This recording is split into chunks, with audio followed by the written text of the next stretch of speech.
ورور جانه که د دغه فارم په اړه باندې تاسو خپل رضایت وښیه د دغې تخمي ستنو په اړه باندې چې آیا د لر سپین غر مالدارۍ او زراعتي شرکت د تخمي ستنو نه تاسو راضي یاستئ؟ بالکل مننه، خیر اوسئ تاسو. دا کوپکس نسل چې دی ښه نسل دی. دا ډاکټر صاحب ماشاء الله دې ژوندی اوسي، موږ سره د لر سپین غر د خوا نه موږ سره ډېره مرسته کوي.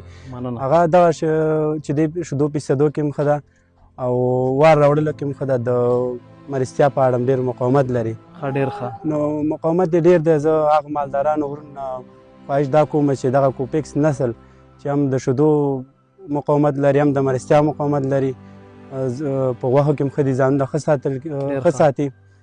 نو دغه مالداري د ماشاءالله موږ ترې راضي یو. شیدو پیسدیان هم ښه دي.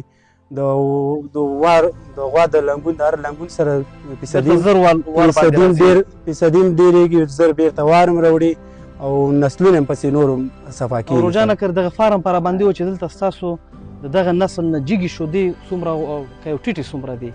د 14 کیلو شیدو نه نیولې دي، د 14 کیلو نه نیولې تر 21 پورې 20 کیلو شیدو پورې دا غواګان چې دي موږ سره دې کې اول ځل یو دویم ځل او دریم ځل هم شامل دي. اول ځل او دویم ځل هم پکې شامل دي، ځکه چې خپل دغه کې هر نسل کې خپل تغییرات راولي. تغییرات یعنې څومره چې زیږون ډېر کوي په اول دویم کېږي، انشاءالله دا نور هم چې دی شوده زیات ماشاء هغه بیا ښه کېږي. د تغذیې په اړه راباندې راته ووایه که تاسو سره کم خوراک ورکوئ یا کم خوراک سره کم شوده کوي یا ډېر خوراک سره کم شوده کوي، څنګه حساب باندې؟ مونږ چې د خپل نورماله خوراک دی، لکه زموږ د فارم چې مونږ څه جوړو هغه مونږ نورمال دغه ورکوو، نو مونږ ته مشکل نشته. اوسه پورې مونږ چې کوم دغه لرو د نتیجه چې مونږ ته کومه راکړې ده هغه مواد سره مونږ زموږ مالونه ټول عیار دي او هر رقم مواد سره عیارېږي او د وخت سره نو ماشاءالله مالونه څه مشکل نه لري. او بل دا ساحه خو چې د ننګرهار ولایت هم د اکثره ګرمي دلته ډېره آیا دغه کمې خوسۍ یا کمې غواګانې چې د لر سپین غر مالدارۍ او زراعتي شرکت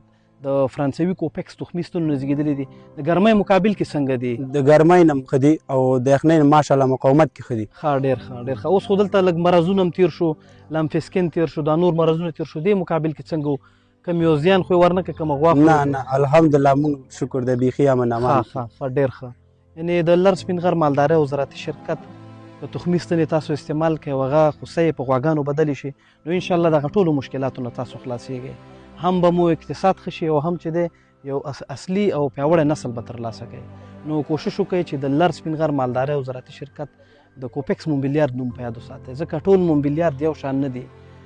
تاسو مالدارانو څخه هیله هم همدا ده چې خواري کوئ نو 9 میاشتې یو خوسۍ ته تاسو په تمه اوسئ او هغې باندې مصرف کوئ، باید یو نسل هم ورته هماغسې صحیح القا کوئ چې شجره یې معلومه مور و پلار یې معلومه او هېواد یې معلومه. ډېره مننه. مننه، خیر. مهرباني.